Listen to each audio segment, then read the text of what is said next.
الحمد لله نحمده ونستعينه ونستغفره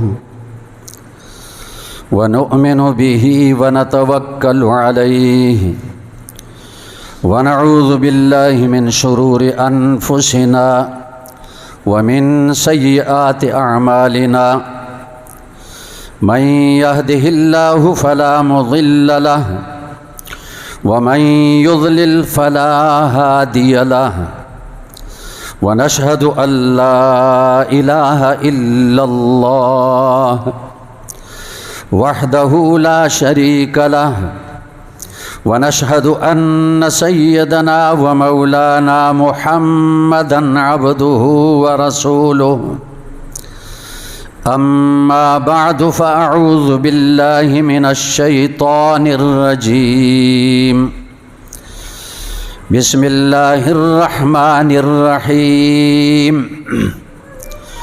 يا أيها الذين آمنوا اتقوا الله وكونوا مع الصادقين صدق الله العظيم وقال النبي صلى الله عليه وسلم لا حسد إلا في اثنين رجل آتاه الله مالا فسلطه على هلكته في الحق ورجل آتاه الله الحكمة فهو يقضي بها ويعلمها أو كما قال عليه الصلاة والسلام اللهم صل على محمد وعلى آل محمد كما صليت على إبراهيم وعلى آل إبراهيم إنك حميد مجيد. قابل احترام معزز علماء کرام، سامعین گرامی قدر اور عزیز طلبہ کرام،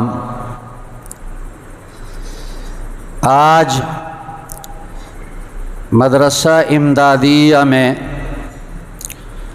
جو اللہ تعالیٰ نے مجھے حاضری کی سعادت بخشی، تو کئی وجوہات سے اس پر خوشی ہوئی اور اللہ کا شکر ادا کرتا ہوں۔ پہلی وجہ تو یہ ہے کہ الحمدللہ ہری پور شہر میں 4 سال میں نے بھی زمانے طالب علمی گزارا، 4 سال تک یہاں پڑھا۔ اپنے استاد محترم حضرت علامہ مولانا محمد یوسف رحمہ اللہ سے، تو اس لیے اس بات پر خوشی ہوئی کہ اللہ نے اس شہر میں حاضری کا موقع نصیب فرمایا۔ اور دوسری وجہ یہ ہے کہ اس علاقے کے اور خصوصاً اپنے علاقہ آلائی کے جو علماء کرام ہیں ان سے بھی ملاقات ہوئی، ایک طویل عرصے کے بعد ملاقات ہوئی، یہ بھی ایک سعادت ہے۔ اور تیسری وجہ یہ ہے کہ اس مدرسہ اسلامیہ کے مدرسہ امدادیہ کے بانی حضرت مولانا فضل مولا رحمہ اللہ تعالی، ان کے ساتھ تدریس کے زمانے میں 3 سالہ رفاقت رہی۔ مدرسہ ربانیہ ریلوے اسٹیشن میں میری تدریس کا پہلا سال تھا، اور حضرت پہلے سے کئی مدارس میں مدرس شیخ الحدیث رہ چکے تھے، لیکن ہم اکٹھے آئے مدرسہ ربانیہ میں، 3 سال تک اکٹھے رہے، اور جب مدرسہ ربانیہ چھوڑا تو اکٹھے وہیں سے چلے گئے۔ تو اس بات پر بھی خوشی ہوئی کہ اللہ تعالیٰ نے اس مدرسے میں حاضری کا موقع دیا۔ اللہ جل شانہ نے حضرت مولانا فضل مولا نور اللہ مرقدہ کو بہت بڑی صفات سے نوازا تھا۔ علم کی گہرائی کے ساتھ ساتھ اللہ تعالیٰ نے ان کو حسن اخلاق سے، تواضع سے، شفقتوں سے نوازا تھا۔ اسی لیے میں نے دیکھا کہ طالب العلم ان سے محبت کرتے تھے، اور جو طالب العلم ان کے پاس آ جاتے وہ اپنے علم کی تکمیل وہیں کر لیتے اور پھر دوسرے مدارس میں چلے جاتے۔ اللہ جل شانہ ان کی ان قربانیوں کو قبول فرمائے۔ یہاں علماء کرام ہیں اور ان کے سامنے بولنا کوئی آسان کام نہیں، مشکل کام ہے، لیکن دوسرے جو حضرات ہیں ہمارے مسلمان بھائی اور طلبہ کرام، ان سے چند باتیں عرض کروں گا۔ اللہ جل شانہ ہم سب کو عمل کرنے کی توفیق عطا فرمائے۔ میں نے قرآن مجید کی ایک آیت کی تلاوت کی آپ کے سامنے، یا ایھا الذین آمنوا اتقوا اللہ، اے ایمان والو تقوی اختیار کرو۔ اور تقوی کا حکم اللہ جل شانہ نے متعدد آیات میں دیا ہے۔ اب تقوی کی حقیقت کیا ہے اور تقوی کے فوائد کیا ہیں اور تقوی کیسے حاصل ہوگا، یہ 3 باتیں عرض کروں گا۔ تقوی کی حقیقت کیا ہے جس کا اللہ نے بار بار حکم دیا؟ سلف صالحین سے تقوی کی تعریف منقول ہے، اللہ یراک مولاک حیث نہاک۔ تقوی اس کو کہتے ہیں تیرے مالک، تیرے رب نے جہاں سے تمہیں منع کیا وہ تمہیں وہاں نہ دیکھے، جس کام سے اس نے منع کیا اس کام کو کرتے ہوئے وہ تمہیں وہاں نہ دیکھے، یہ ہے تقوی۔ تو حاصل یہ نکلا کہ تقوی گناہوں سے بچنے کا نام ہے۔ اللہ تعالیٰ نے گناہوں سے منع فرمایا، گناہوں کے قریب جانے سے منع فرمایا، گناہوں کی مجالس سے منع فرمایا، تو اللہ تمہیں وہاں نہ دیکھے، اس کو تقوی کہتے ہیں۔ امیر المومنین عمر ابن الخطاب رضی اللہ تعالیٰ عنہ نے ابی ابن کعب رضی اللہ تعالیٰ عنہ سے پوچھا کہ تقوی کس چیز کو کہتے ہیں، تقوی کی حقیقت کیا ہے؟ تو حضرت عمر رضی اللہ تعالیٰ عنہ نے عرض کیا، یا امیر المومنین، سوال کیا، کبھی آپ ایسے راستے سے گزرے ہیں جس کے ارد گرد کانٹے ہوں، جھاڑیاں ہوں؟ کبھی زندگی میں ایسے راستے سے آپ گزرے ہیں؟ حضرت عمر رضی اللہ تعالیٰ عنہ نے فرمایا کہ ہاں، ایسے راستے سے گزرا ہوں۔ تو ابی ابن کعب رضی اللہ تعالیٰ عنہ نے پوچھا کہ امیر المومنین، آپ کس طرح گزرتے ہیں؟ جھاڑیوں والے راستے سے، کانٹوں والے راستے سے گزرنے کا طریقہ کیا ہوتا ہے؟ حضرت عمر رضی اللہ تعالیٰ عنہ نے فرمایا کہ پہلے اپنے قدم رکھنے کے لیے جگہ دیکھ لیتا ہوں، یہ جگہ قدم رکھنے کے لیے مناسب ہے یا نہیں، اور پھر اپنے کپڑوں کو سمیٹ لیتا ہوں اور قدم اٹھا کر وہاں رکھ لیتا ہوں تاکہ کپڑے بچ جائیں، جھاڑیوں سے، کانٹوں سے کپڑے پھٹ نہ جائیں، الجھ نہ جائیں۔ تو حضرت ابی ابن کعب رضی اللہ تعالیٰ عنہ نے عرض کیا، امیر المومنین، تقوی اسی کا نام ہے۔ جیسے جھاڑیوں والے راستے میں، خاردار راستے میں کوئی شخص قدم رکھتا ہے، اپنے قدم رکھنے کے لیے جگہ تلاش کرتا ہے، مناسب جگہ، نامناسب جگہ پہ قدم نہیں رکھتا، پھر اپنے کپڑوں کو سمیٹ لیتا ہے، اگر نہیں سمیٹے گا تو کپڑے پھٹ جائیں گے یا الجھ جائیں گے اور یہ آگے نہیں جا سکے گا۔ احتیاط سے، غور اور فکر کے ساتھ وہ قدم رکھتا ہے۔ تو تقوی اسی کا نام ہے کہ انسان اپنی زندگی میں مسافر ہے، اس کا سفر جاری ہے، یہ چل رہا ہے، آخرت کی منزل تک، قبر کی منزل تک یہ مسافر ہے۔ جب سے اس دنیا میں پیدا ہوا اس وقت سے یہ مسافر ہے، اس کا سفر جاری ہے۔ نبی کریم صلی اللہ علیہ وسلم نے فرمایا کہ دنیا میں ایسے رہو جیسے تم کسی سواری پر سفر کر رہے ہو یا کسی درخت کے سائے کے نیچے تم آرام کر رہے ہو۔ تو اس سفر میں، اس دنیاوی سفر میں جب ایک آدمی کوئی بھی کام کرے، کسی کام کے لیے قدم اٹھائے، ارادہ کرے، تو پہلے سوچے کہ یہ کام اللہ کی خوشنودی کا ہے یا اس کی ناراضگی کا ہے، اس کام سے کہیں اللہ ناراض تو نہیں ہوگا، پہلے سوچے، اس کے بعد احتیاط سے آگے قدم رکھے۔ یہ ہے تقوی۔ تو تقوی کی حقیقت تو ہمیں ابی ابن کعب رضی اللہ تعالیٰ عنہ کی اس مثال سے سمجھ میں آئی۔ تقوی گناہوں سے بچنے کا نام ہے، زیادہ نفلیں پڑھنے کا نام تقوی نہیں، زیادہ تسبیحات پڑھنے کا نام تقوی نہیں، زیادہ تلاوت کرنے کا نام تقوی نہیں، تقوی گناہوں سے بچنے کا نام ہے۔ اور جب انسان گناہوں سے بچے گا تو جتنے اعمال وہ کرتا جائے گا وہ اعمال محفوظ رہیں گے، لیکن اگر گناہوں سے نہیں بچے گا، اعمال کرتا جائے گا اور وہ نیکیاں اس کی ضائع ہوتی رہیں گی۔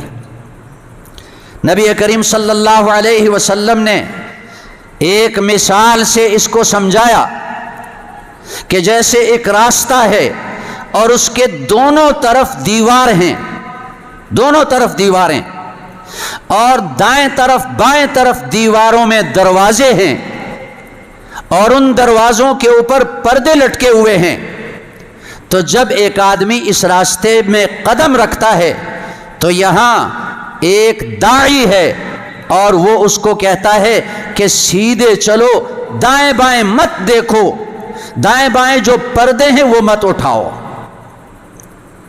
اور پھر جب یہ چلنا شروع کرتا ہے اور کہیں دائیں بائیں دروازے جو لگے ہوئے ہیں ان کا پردہ جب اٹھانے کی کوشش کرتا ہے تو دروازے کے اوپر ایک داعی ہے اور وہ اس سے کہتا ہے اللہ سے ڈرو اور یہ پردہ مت اٹھاؤ، دائیں بائیں مت دیکھو۔ اگر تم نے پردہ اٹھا دیا دائیں طرف یا بائیں طرف تو تم صبر نہیں کر سکو گے، تم دائیں بائیں نکل جاؤ گے، اور جب دائیں بائیں نکل گئے تو صراط مستقیم سے تم نکل گئے، تو پھر گمراہی ہے۔ پھر نبی کریم صلی اللہ علیہ وسلم نے مثال کی تطبیق فرمائی کہ یہ دو دیواروں کے درمیان کا راستہ یہ صراط مستقیم ہے، یہ دین اسلام ہے جو ہر نماز میں ہم اللہ سے مانگتے ہیں اہدنا الصراط المستقیم۔ اور راستے کے کنارے پر داعی قرآن مجید ہے، قرآن یہ دعوت دیتا ہے کہ سیدھے راستے پر چلو، دائیں بائیں مت دیکھو۔ اور اس دیوار کے اوپر جو داعی ہے وہ اللہ کی طرف سے ایک ارادہ ہے، ایک خیال ہے جو اللہ تعالیٰ نے بندے مومن کے دل کے اندر پیدا کیا ہے۔ تو یہ دائیں بائیں یہ دروازے گناہوں کے ہیں، اور گناہ میں اللہ نے ظاہری ایسی صورت رکھی ہے کہ جب بندہ اس کو دیکھتا ہے اس کا دل مائل ہوتا ہے اس کی طرف، صبر نہیں کر سکتا۔ اس لیے وہ داعی کہتا ہے کہ یہ دائیں بائیں جو گناہوں کے راستے ہیں یہ پردے مت اٹھاؤ، ورنہ اگر تم نے پردہ اٹھا لیا، صبر نہیں کر سکو گے، دائیں طرف نکل جاؤ گے، بائیں طرف نکل جاؤ گے۔ تو تقوی یہ ہے کہ دائیں بائیں جو راستے ہیں ان میں کوئی آدمی جھانک کر نہ دیکھے، ان پردوں کو نہ اٹھائے اور سیدھا چلے۔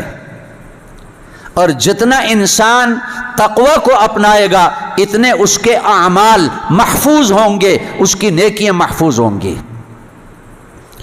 نبی کریم صلی اللہ علیہ وسلم نے صحابہ سے پوچھا اتدرون ما المفلس، کیا تم جانتے ہو مفلس کون ہے، غریب کون ہے؟ صحابہ نے عرض کی یا رسول اللہ جس کے پاس درہم و دینار نہ ہو وہ غریب ہے۔ نبی کریم صلی اللہ علیہ وسلم نے فرمایا میں تمہیں مفلس کی حقیقت بتاتا ہوں کہ مفلس کون ہے۔ مفلس، حقیقی مفلس وہ ہے جو بہت سی نیکیاں اس نے کما لی اور محشر کے میدان میں جب حاضر ہوا ایک نیکیوں کا ڈھیر لگ گیا۔ لیکن لوگ آئیں گے جن کے اس پر حقوق ہیں، ظلم ھذا، اخذ مال ھذا، شتم ھذا، کسی کو گالی دی اس دنیا میں، کسی کا مال غصب کیا، کسی پہ ظلم کیا، لوگوں کے حقوق اس کے ذمے ہیں، یہ گناہ کیے اس نے، تقوی کو نہیں اپنایا۔ وہ آئیں گے عرض کریں گے پروردگار اس کے پاس تو نیکیاں ہیں اور لگتا یہ ہے کہ یہ جنت میں چلا جائے گا، اس پر تو ہمارے حقوق ہیں، یہ تو ہمارا مقروض ہے۔ تو کیا ہوگا؟ اللہ ان سے فرمائے گا کہ جتنے تمہارے حقوق اس کے ذمے ہیں ان حقوق کے بقدر اس کی نیکیاں اٹھا کر لے جاؤ۔ تھوڑی دیر کے اندر اس کی نیکیاں ساری ختم ہو جائیں گی، وہ ڈھیر نیکیوں کا ختم ہو جائے گا، لیکن حقوق والے باقی رہیں گے۔ وہ عرض کریں گے پروردگار ہمارا تو اس کے ذمے حق ہے اور ہم کیا کریں گے؟ تو ان سے کہا جائے گا، اللہ ان سے فرمائے گا کہ تم اپنے حقوق کے بقدر اپنے گناہ لا کر اس کے پاس جمع کرو۔ تو جتنا ڈھیر نیکیوں کا تھا اتنا ڈھیر گناہوں کا لگ جائے گا اور یہ شخص دوسروں کے گناہ لے کر جہنم میں جائے گا۔ تو اس سے بڑا غریب کوئی نہیں۔ آج دنیا کا غریب وہ کل مالدار بن سکتا ہے، کروڑ پتی بن سکتا ہے، لیکن قیامت کے دن کا جو غریب ہے وہ اس کے بعد کبھی مالدار نہیں بن سکتا۔ تو جو تقوی اختیار کرے گا وہ اپنے نیکیوں کی حفاظت کرے گا، جو تقوی اختیار نہیں کرتا اس نے اپنی نیکیوں کی حفاظت نہیں کی۔ اب تقوی کے فائدے کیا ہیں؟ تقوی کے دنیاوی فائدے بھی ہیں، اخروی فائدے بھی ہیں۔ قرآن مجید بھرا ہوا ہے ان فائدوں کے بیان کرنے سے۔ اللہ جل شانہ نے دنیاوی فائدے بھی بیان فرمائے، اخروی فائدے بھی بیان فرمائے۔ دنیا میں ہر انسان کے 4 بڑے بڑے مقاصد ہیں، ہر انسان کے، نیک ہو یا بد ہو، عالم ہو غیر عالم ہو، ہر انسان کے 4 مقاصد ہیں۔ پہلا مقصد یہ ہے کہ میرے سارے کام آسان ہو جائیں، ہر آدمی یہ چاہتا ہے میرے سارے کام آسان ہو جائیں۔ دوسرا مقصد یہ ہے ہر انسان یہ چاہتا ہے کہ میں مشکلات سے نکل جاؤں، پریشانیوں سے نکل جاؤں، مصیبتوں سے نکل جاؤں۔ اور تیسرا مقصد ہر انسان یہ چاہتا ہے کہ مجھے برکت والی روزی ملے، روزی کے لیے محنت کرتے ہیں، رات دن لگے ہوئے ہیں۔ اور چوتھا مقصد یہ ہے ہر انسان یہ چاہتا ہے کہ مجھے عزت ملے۔ کوئی ایسا نہیں جو عزت نہ چاہتا ہو، لیکن عزت چاہتے ہیں عہدوں میں، منصب میں، دولت میں، مال میں، ان چیزوں میں وہ سمجھتے ہیں کہ ہمیں عزت ملے گی۔ تو ان چیزوں میں اللہ نے کبھی عزت نہیں رکھی۔ یہ 4 مقاصد پورے کرنے والا اللہ ہے، مشکلات سے نکالنے والا بھی اللہ ہے، اور کام آسان کرنے والا بھی اللہ ہے، اور برکت والا رزق دینے والا بھی اللہ ہے، اور عزت دینے والا بھی اللہ ہے۔ عزت اللہ کے پاس ہے، للہ ولرسولہ وللمؤمنین۔ اور قرآن مجید میں اللہ تعالیٰ کا وعدہ ہے کہ جو تقوی اختیار کرے گا اللہ اس کے یہ دنیاوی چاروں مقاصد پورے کرے گا. یہ قرآن میں اللہ کا وعدہ ہے. پہلا مقصد کیا ہے؟ کہ اس کے سارے کام آسان ہو جائیں. تو اللہ نے فرمایا وَمَن يَتَّقِ اللَّهَ يَجْعَل لَّهُ مِنْ أَمْرِهِ يُسْرًا، جو تقوی اختیار کرے گا اللہ اس کے سارے کام آسان کر دے گا. اللہ کا وعدہ جھوٹا نہیں ہو سکتا، اس میں غلطی نہیں ہو سکتی. دوسرا مقصد انسان کا اس دنیا میں کہ مشکلات سے نکل جائے، تو اللہ جل شانہ نے فرمایا وَمَن يَتَّقِ اللَّهَ يَجْعَل لَّهُ مَخْرَجًا، جو تقوی اختیار کرے گا اللہ اس کو مشکلات سے نکال دے گا. تفسیروں میں واقعہ لکھا ہے عوف ابن مالک اشجعی رضی اللہ عنہ کا. ان کا جوان بیٹا تھا، وہی کمانے والا تھا. دشمنوں نے اس کو گرفتار کیا تو عوف ابن مالک رضی اللہ تعالیٰ عنہ پریشان ہوئے اور نبی کریم صلی اللہ علیہ وسلم کے پاس آئے اور عرض کیا رسول اللہ اس طرح پریشانی لاحق ہوئی، بیٹا گرفتار ہوا، وہی کمانے والا تھا، بیٹے کی جدائی کا الگ غم اور اس پر جو ظلم و ستم ہوگا اس کا الگ غم، اور وہ کمائی جو رک گئی اس کا الگ غم. کتنے مشکلات میں پھنس گئے. نبی کریم صلی اللہ علیہ وسلم نے دو نسخے بتائے. ایک یہ ہے کہ تمام افراد خانہ، تمام اہل خانہ تقوی کا اہتمام کریں، اور دوسرا نسخہ یہ بتایا کہ لا حول ولا قوت الا باللہ، اس کا ورد کثرت کے ساتھ کریں. تو صحابہ کرام تو عمل کرنے والے تھے، صرف سننے والے نہیں تھے، عمل کرنے والے تھے. انہوں نے عمل شروع کیا، دونوں نسخوں پر عمل شروع کیا. چند دن کے بعد ان کا بیٹا دشمنوں کی قید سے خلاصی پا کر نکلا. ایک اونٹ پر سوار ہے اور پیچھے کئی اونٹ چل رہے ہیں، اور اپنے گھر پہنچا اور قصہ سنایا کہ جس کمرے میں مجھے قید کیا تھا میرے آس پاس وہ دشمن تھے، اور میرے ہاتھوں میں ہتھکڑیاں تھیں، پاؤں میں بیڑیاں تھیں. لیکن آدھی رات کو میں جاگا اور میں نے دیکھا کہ پاؤں سے بیڑیاں کھل گئیں، ہاتھوں سے ہتھکڑیاں کھل گئیں، اور میرے ارد گرد جو دشمن تھے وہ سب سوئے ہوئے تھے. میں نے اس موقع کو غنیمت سمجھا اور میں وہاں سے نکلا اونٹوں کے باڑے میں تاکہ کوئی اپنے لیے مضبوط اونٹ تلاش کروں، اس پر سوار ہو کر میں اپنے گھر پہنچوں. میں تو ایک اونٹ تلاش کر رہا تھا، یہ اور اونٹ تو پیچھے ویسے ہی چل پڑے. تو نبی کریم صلی اللہ علیہ وسلم کے پاس وہ صحابی حاضر ہوئے اور یہ قصہ سنایا. وَمَن يَتَّقِ اللَّهَ يَجْعَل لَّهُ مَخْرَجًا، جو تقوی اختیار کرے گا اللہ اس کے لیے مشکلات سے نکلنے کا راستہ بنا دے گا. آج ہم مشکلات میں پھنستے ہیں، مشکلات آتی ہیں، لیکن ہم مشکلات سے نکلنے کے لیے کیا تلاش کرتے ہیں؟ فلاں وزیر سے سفارش کراؤ، فلاں آفیسر سے سفارش کراؤ، اور کسی کو رشوت دے دو اور مشکلات سے اپنے آپ کو نکالو.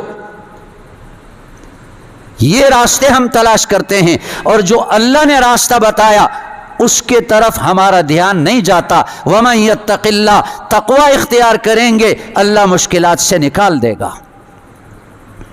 تیسرا مقصد ہر انسان کا اس دنیا میں ہے کہ اس کو بابرکت روزی ملے، برکت والی روزی ملے. تو اللہ جل شانہ نے اسی آیت میں ارشاد فرمایا وَيَرْزُقْهُ مِنْ حَيْثُ لَا يَحْتَسِبْ وَمَنْ يَتَّقِ اللَّهَ يَجْعَلْ لَهُ مَخْرَجًا وَيَرْزُقْهُ مِنْ حَيْثُ لَا يَحْتَسِبْ. جو تقوی اختیار کرے گا اللہ اس کو روزی ایسے راستے سے پہنچائے گا جہاں سے اس کا گمان بھی نہیں ہوگا. حدیث پاک میں ایک واقعہ بھی آتا ہے. مقداد ابن الاسود رضی اللہ تعالیٰ عنہ قضاء حاجت کے لیے صحرا میں چلے گئے، اور قضاء حاجت کے لیے بیٹھے تو دیکھا کہ زمین میں ایک سوراخ ہے، وہاں سے ایک چوہا نکلا اور منہ میں دینار پکڑا ہوا ہے، اشرفی سونے کا سکہ، اور لا کر ان کے سامنے رکھا. اور پھر چلا گیا، دوسرا دینار لا کر رکھا، تیسرا، چوتھا، 16 دینار لے کر آیا، اور آخر میں وہ تھیلا بھی لے کر آیا تاکہ انتظار نہ کریں.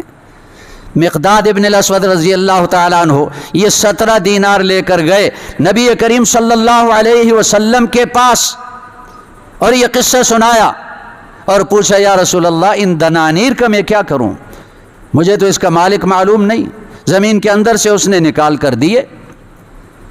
تو نبی کریم صلی اللہ علیہ وسلم نے یہ آیت پڑھی وَمَن يَتَّقِ اللَّهَ يَجْعَلْ لَهُ مَخْرَجًا وَيَرْزُقْهُ مِنْ حَيْثُ لَا يَحْتَسِبُ، یہ وہ رزق ہے جو اللہ تقوی کی بنیاد پر اپنے بندے کو عطا کرتا ہے۔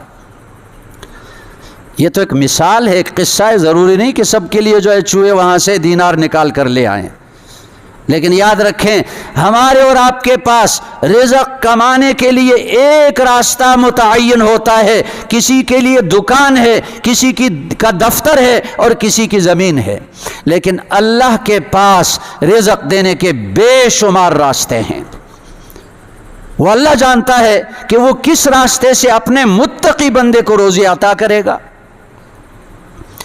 اور چوتھا مقصد ہر انسان کا اس دنیا میں ہوتا ہے کہ اس کو عزت ملے، سب عزت چاہتے ہیں، تو اللہ نے قرآن مجید میں فرمایا ان اکرمکم عند اللہ اتقاکم، تم میں جتنا زیادہ کوئی تقوی والا ہوگا وہ اللہ کے نزدیک سب سے زیادہ عزت والا ہوگا۔ تو معلوم ہوا کہ متقی بندے کو اللہ عزت عطا کرتا ہے، اور جب وہ اللہ کے ہاں معزز ہوا، اللہ کی ذات بڑی غیرت والی ذات ہے، اللہ کبھی اس کو بندوں کے سامنے ذلیل نہیں کرے گا۔ ہارون الرشید بادشاہ کا واقعہ ہے کہ انہوں نے تیاری کی گھر میں، اور گھر والوں نے پوچھا کہاں جانا ہے، تو بتایا کہ عبداللہ ابن مبارک رحمہ اللہ ایک محدث ہیں، وہ بغداد میں تشریف لا رہے ہیں، ان کے استقبال کے لیے جا رہا ہوں۔ تو گھر والے مکان کی چھت پر چڑھ گئے، دیکھ رہے ہیں یہ کون سی ہستی ہے کہ جس کے لیے وقت کا بادشاہ، آدھی سے زیادہ دنیا کا بادشاہ، وہ اس کے استقبال کے لیے نکل رہا ہے۔ جب مکان کی چھت سے دیکھا کہ ہارون الرشید کے ساتھ تو وہ چند افراد ہیں تنخواہ دار باڈی گارڈ، لیکن عبداللہ ابن مبارک کے ساتھ ہزاروں ان کے شاگرد، ان کے معتقدین، وہ ان کے ساتھ آگے پیچھے چل رہے ہیں۔ بادشاہ نے استقبال کیا، بات مکمل ہو گئی، واپس آئے اپنے گھر میں، تو گھر والوں نے پوچھا کہ بادشاہ آپ ہیں یا وہ ہیں؟ ہارون الرشید وہ بھی بڑا سمجھدار تھا، علماء کے ساتھ محبت رکھنے والا اور دیندار تھا، صرف 5 نمازوں کا پابند نہیں، تہجد بھی پڑھتا تھا۔ ہارون الرشید بادشاہ نے فرمایا میری بادشاہی لوگوں کے ظاہری جسموں پر ہے اور ان کی بادشاہی لوگوں کے دلوں پر ہے، یہ ہے عزت۔ وَتُعِزُّ مَن تَشَاءُ وَتُذِلُّ مَن تَشَاءُ، اے اللہ تو جسے چاہے عزت دیتا ہے، تو جسے چاہے ذلیل کرتا ہے۔ عزت دینے والا اللہ ہے، اور اللہ اپنے متقی بندوں کو عزت عطا کرتا ہے۔ ایک حدیث میں آتا ہے کہ جب کوئی بندہ اس زمین پر اللہ کو راضی کر لیتا ہے، اس کے احکامات پورے کر لیتا ہے، منہیات سے بچ جاتا ہے، تو اللہ جبریل کو حکم دیتا ہے کہ فلاں بندے نے مجھے راضی کیا، میری اس بندے سے محبت ہے، اے جبریل تم بھی اس بندے سے محبت رکھو۔ پھر جبریل فرشتوں میں آ کر اعلان کرتے ہیں، آسمان کے فرشتوں میں، کہ فلاں بندے کے ساتھ اللہ کی محبت ہے، میری محبت ہے، تم بھی اس کے ساتھ محبت کرو۔ پھر آسمان کے فرشتے زمین کے فرشتوں میں یہ اعلان کرتے ہیں، اور پھر زمین کے فرشتے وہ ایمان والے بندوں کے دلوں میں یہ بات ڈالتے ہیں، ان کے کانوں میں یہ بات ڈالتے ہیں کہ فلاں بندے کے ساتھ اللہ کی محبت ہے، جبریل کی محبت ہے، فرشتوں کی محبت ہے، تم بھی اس کے ساتھ محبت کرو۔ لوگوں کے دلوں میں اس کے ساتھ محبت پیدا ہو جاتی ہے۔ اصل عزت یہ ہے، یہ عزت کوئی فوج چھین نہیں سکتی، یہ عزت پولیس چھین نہیں سکتی، یہ عزت کوئی جتھا، کوئی قوم، کوئی دشمن اس سے چھین نہیں سکتا۔ یہ لوگوں کے دلوں میں اللہ نے اس کے لیے محبت ڈال دی۔ تو تقوی پر دنیا کے 4 بڑے بڑے مقاصد اللہ پورے کرتا ہے، اور آخرت میں ہمارا کیا مقصد ہے؟ آخرت میں کیا مقصد ہے؟ کہ اللہ ہمیں معاف کر دے اور اللہ ہمیں جنت میں داخلہ نصیب کر دے، جہنم سے بچائے۔ ہر مسلمان کا اخروی مقصد یہی ہے۔ تو قرآن مجید بھرا ہوا ہے اس سے کہ اللہ تعالیٰ یہ سارے انعامات متقی بندوں کو عطا کرتا ہے۔ ان للمتقین مفازا، متقی بندوں کے لیے کامیابی ہے۔ حدائق، باغات ہیں، واعنابا، انگور کے درخت ہیں، وکواعب، حوریں ہیں، اترابا، ہم عمر، وکأسا دہاقا، اور بھرے ہوئے پیالے شراب کے جنت میں۔ یہ ساری نعمتیں اللہ اپنے متقی بندوں کو عطا کرتا ہے۔ ایمان والوں کو ملتی ہیں، لیکن جو غیر متقی ہو تو پہلے دوسری جگہ جانا پڑتا ہے، پہلے سزا والی جگہ میں جانا پڑتا ہے، اور اگر متقی ہو تو جہنم سے بچ جائے گا اور سیدھا جنت میں ان انعامات میں پہنچ جائے گا۔ تو دوسری بات جو عرض کرنی تھی کہ تقوی کے فائدے کیا ہیں، اور تیسری بات جو عرض کرنی ہے وہ یہ ہے کہ تقوی کیسے حاصل ہوگا۔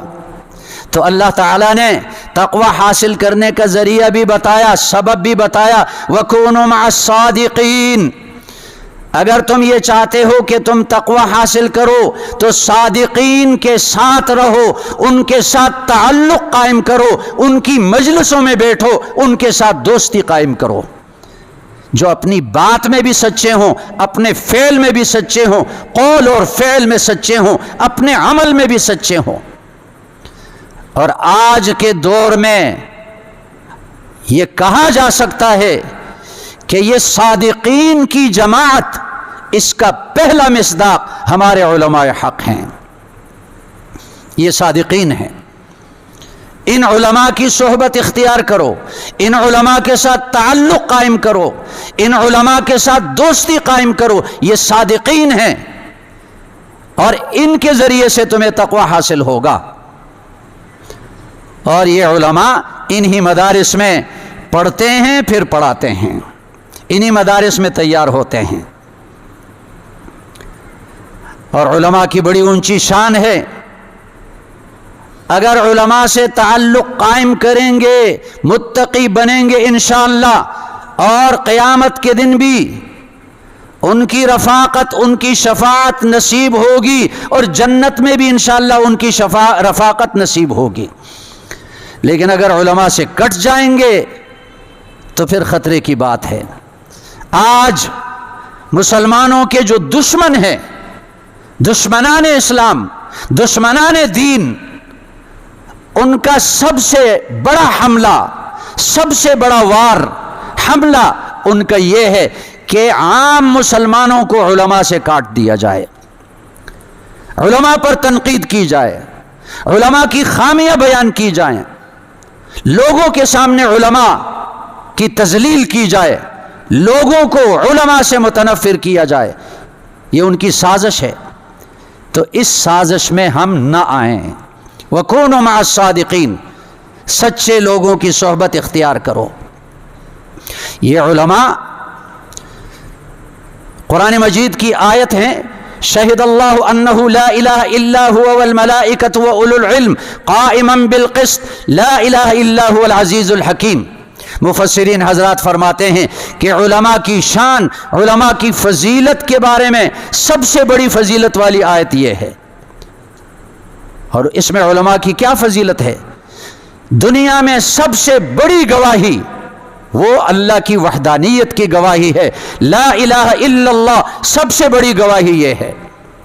تو اللہ نے پہلے خود یہ گواہی دی، شہد اللہ انہ لا الہ الا ہوا، اللہ نے اپنی وحدانیت کی گواہی خود دی، اور اس کے بعد اپنی وحدانیت کی گواہی میں اپنے ساتھ علماء کو شامل کیا، ملائکہ کو شامل کیا اور علماء کو شامل کیا۔ وَأُولُو الْعِلْمِ، اللہ فرماتے ہیں کہ میں بھی اپنی وحدانیت کی گواہی دیتا ہوں، اور ملائکہ بھی میری وحدانیت کی گواہی دیتے ہیں، اور علماء بھی میری وحدانیت کی گواہی دیتے ہیں۔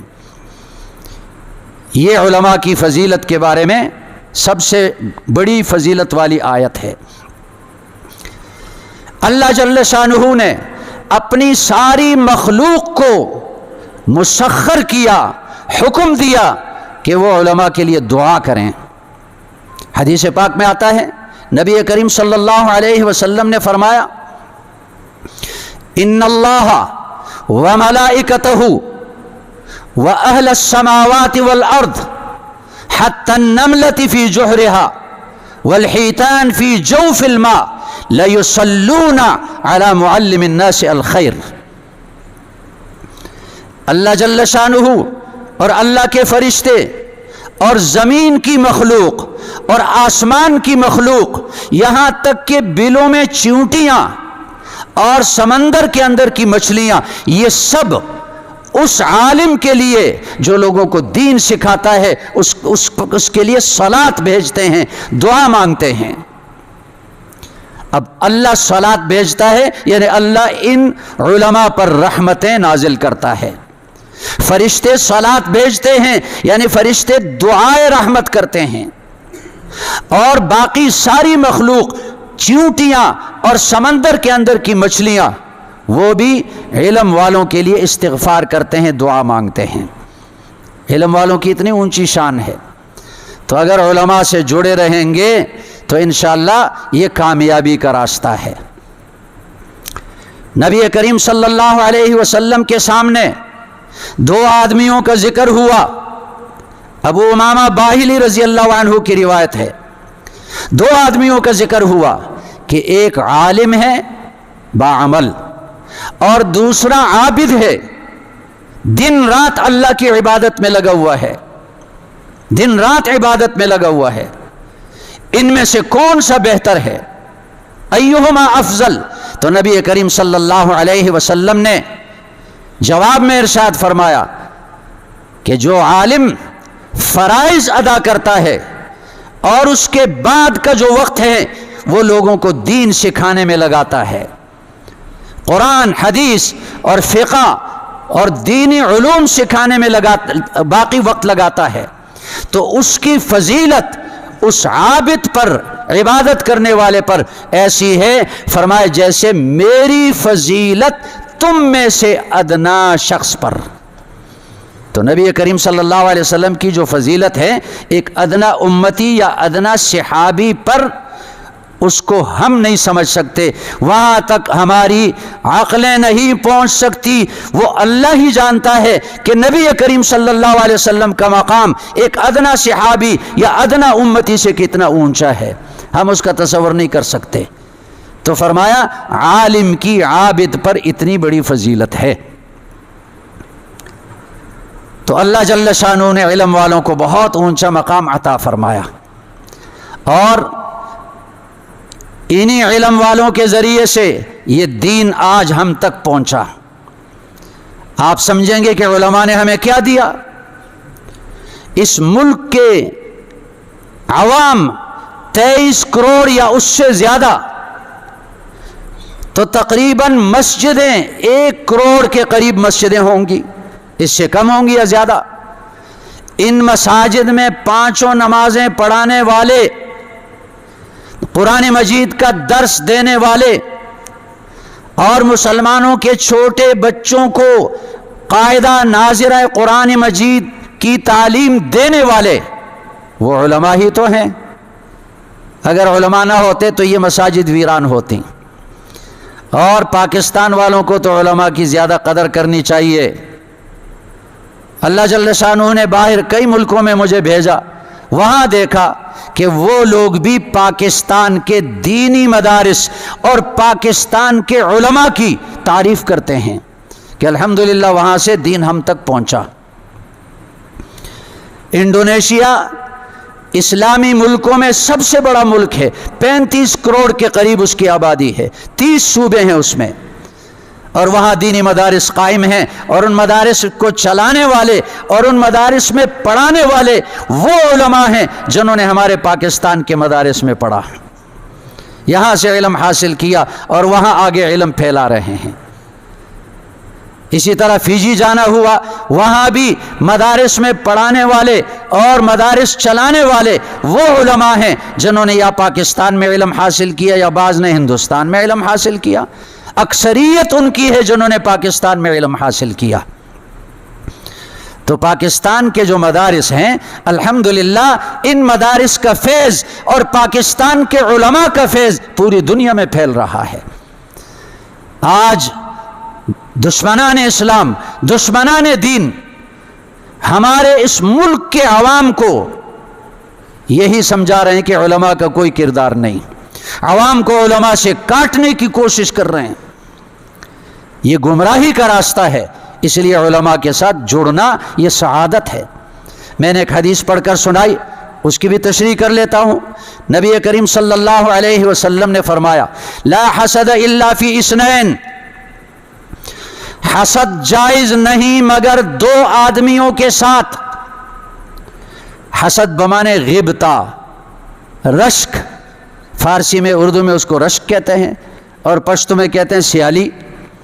لا حسد، حسد حرام ہے۔ حسد کا مطلب یہ ہے کہ ایک آدمی کسی دوسرے کے پاس کوئی نعمت دیکھ لے، کوئی دینی یا دنیاوی نعمت دیکھ لے اور یہ تمنا کرے کہ یہ نعمت اس سے چھن جائے، یہ نعمت اس سے چلی جائے، یہ ہے حسد۔ حسد حرام ہے۔ حسد کو نبی کریم صلی اللہ علیہ وسلم نے حالقہ فرمایا، حالقہ۔ یہ حسد نیکیوں کو اس طرح ختم کر دیتا ہے جیسے اس طرح بالوں کو ختم کر دیتا ہے۔ تو حسد جائز نہیں، لیکن حسد کا متبادل غبطہ ہے، رشک ہے۔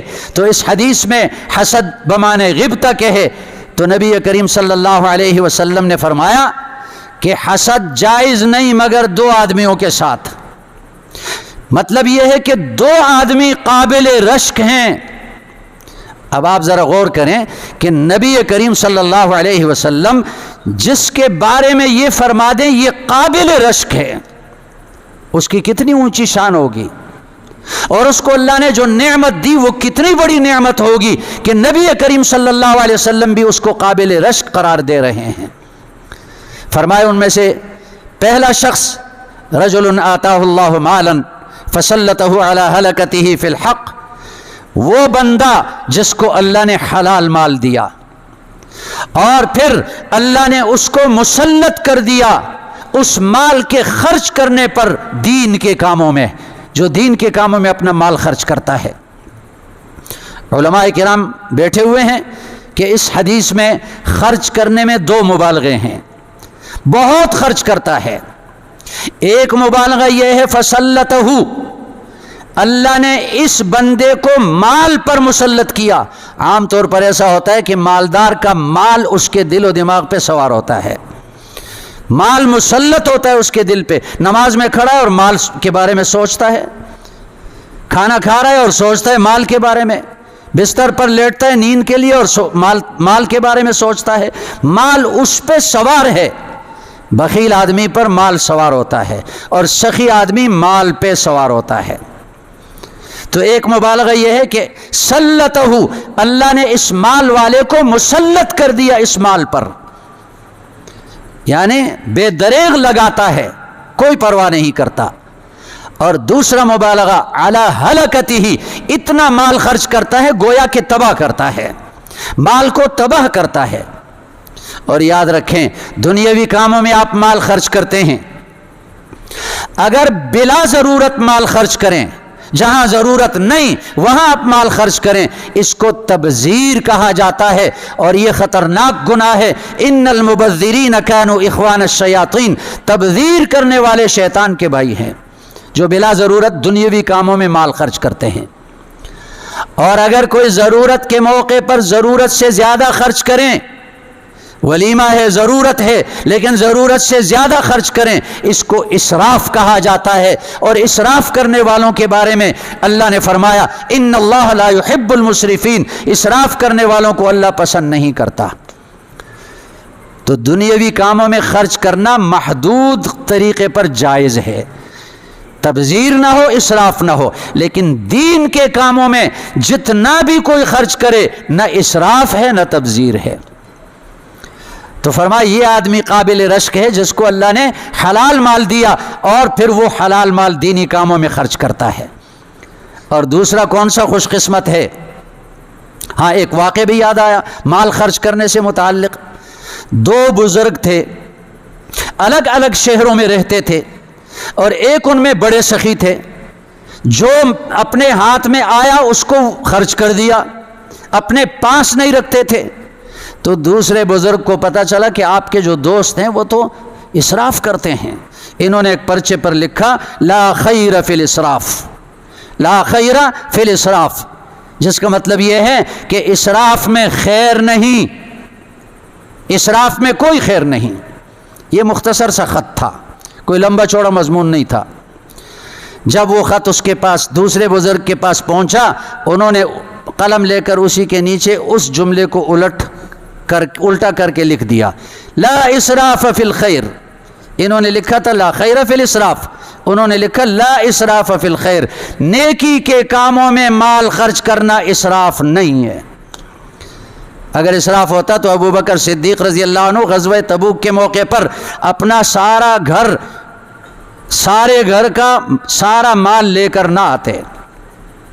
تو یہ آدمی قابل رشک ہے جس کو اللہ نے مال دیا اور وہ مدرسوں میں لگاتا ہے، مسجدوں میں لگاتا ہے، طلبہ پر لگاتا ہے، دینی کاموں میں لگاتا ہے، یہ قابل رشک ہے۔ تو قابل رشک ہونے کا مطلب یہ کہ اس جیسا بننے کی کوشش کرنی چاہیے۔ اور دوسرا آدمی وَرَجُلٌ آتَاهُ اللَّهُ الْحِكْمَةَ فَهُوَ يَقْضِي بِهَا وَيُعَلِّمُهَا، وہ آدمی جس کو اللہ نے علم دیا، دین کا علم، حکمت، علم، وہ اس پہ عمل بھی کرتا ہے، یقضی بہا ویعلمها، اور وہ علم دوسروں تک پہنچاتا ہے، یہ قابل رشک ہے۔ تو انہی علماء کے بارے میں نبی کریم صلی اللہ علیہ وسلم کی یہ خوشخبری ہے، یہ قابل رشک ہیں جنہوں نے دین کا علم حاصل کیا اور اس علم پہ عمل کیا اور وہ علم آگے دوسروں تک پہنچا رہے ہیں، یہ قابل رشک ہیں، ان جیسا بننے کی کوشش کریں۔ اور جیسے حدیث پاک میں آتا ہے کہ جب انسان مرتا ہے تو اس کا نام اعمال بند ہو جاتا ہے۔ 3 خوش قسمت ایسے ہیں کہ جن کا نام اعمال بند نہیں ہوتا، ایک ان میں سے وہ ہے کہ جس نے دین کا علم حاصل کیا اور دوسروں کو سکھایا، سیکھا اور سکھایا۔ جب یہ مر جائے گا، قبر میں پہنچ جائے گا، اس کا نام اعمال بند نہیں ہوگا، کیونکہ علم کا سلسلہ قیامت تک جاری رہے گا انشاءاللہ، یہ ختم نہیں ہوگا۔ اور قیامت تک جب چلتا رہے گا تو قیامت آنے پر وہ جو آخری انسان ہوگا جس نے علم سیکھا، یہ پہلے جس نے علم سکھایا، وہاں تک جتنے لوگ اس علم کو سیکھنے سکھانے والے ہیں ان سب کے برابر اجر اس کو ملے گا۔ اللہ نے علماء کو اتنا بڑا مقام دیا ہے۔ علماء مسلمانوں کو دین سکھاتے ہیں، کلمہ سکھاتے ہیں، عقیدہ درست کراتے ہیں، اعمال درست کراتے ہیں، نمازیں سکھاتے ہیں۔ پھر کہتے ہیں علماء نے ہمیں کیا دیا؟ آپ دنیاوی قوانین، اگر کسی قانون کو معلوم کرنے کی ضرورت ہو آپ کو، اور دنیاوی قوانین جاننے والا، عدالتی قوانین جاننے والا کوئی وکیل ہو، اس کے پاس آپ راستے میں چلتے ہوئے اس سے بات نہیں کر سکتے کہ فلاں دفعہ کیسا ہے، بات نہیں کر سکتے۔ اگر کریں بھی تو آپ کو یا تو ڈانٹے گا، گالی دے گا، ورنہ خاموش ہوگا۔ آپ بھاری فیس جیب میں ڈال کر اس کے دفتر میں جائیں گے اور فیس ادا کریں گے، اور تب جا کر آپ سوال کر سکیں گے یہ فلانا دفعہ قانون کا کیسا ہے، اور پھر وہ آپ کو جواب دے گا۔ جواب بھی اس انداز میں دے گا کہ آئندہ بھی یہ فیس کا سلسلہ جاری رہے، پورا جواب نہیں دے گا۔ لیکن یہ علماء ہیں، مسجد سے نکلتے ہیں، آپ ان کے سامنے کھڑے ہو جاتے ہیں کہ مولانا صاحب، خطیب صاحب، امام صاحب، یہ مسئلہ کیسا ہے۔ راستے پر چلتے ہیں، وہاں آپ پوچھ لیتے ہیں کہ یہ مسئلہ کیسا ہے۔ وہ انکار نہیں کرتے، یہ نہیں کہتے کہ ہمارے دفتر میں آ جاؤ یا ہمارے دارالافتاء میں آ جاؤ، بتا دیتے ہیں آپ کو۔ تو اس سے بڑے محسن مسلمانوں کے اور کوئی نہیں ہو سکتا۔ اس لیے یہ علماء بھی قابل رشک ہیں۔ تو اللہ جل شانہ کا ارشاد ہے یا ایھا الذین آمنوا اتقوا اللہ، اے ایمان والو تقوی اختیار کرو، وکونوا مع الصادقین، اور سچے لوگوں کی صحبت اختیار کرو۔ اور اس دور میں سچے لوگوں کا مصداق، صادقین کا مصداق اولین، یہ علماء حق ہیں۔ تو ان کے ساتھ جڑے رہنا اور ان مدارس کے ساتھ جڑے رہنا، تعلق رکھنا، یہ اللہ کا انعام ہے، اللہ کا احسان ہے، اور اس کا ہر مسلمان کو شکر ادا کرنا چاہیے۔ اللہ جل شانہ ہم سب کو عمل کرنے کی توفیق عطا فرمائے۔ سبحانک اللہم و بحمدک، نشہد ان لا الہ الا انت، نستغفرک و نتوب الیک۔